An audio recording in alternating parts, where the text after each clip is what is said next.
तुम लोगों को कोई इतराज तो नहीं?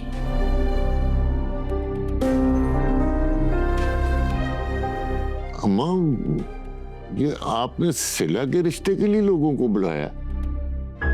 हाँ, मुझे ही सोचना है ना उसके बारे में।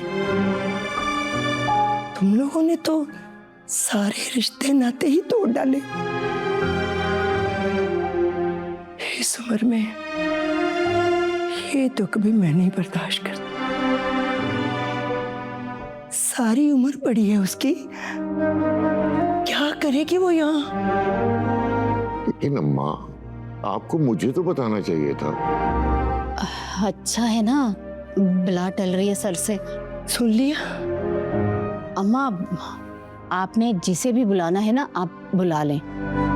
वैसे भी वो कौन सा हमसे अच्छे से बात करती है, और हम भी सिर्फ आपकी वजह से उसे बर्दाश्त कर रहे हैं अब तक। कैसी बातें कर रही हो?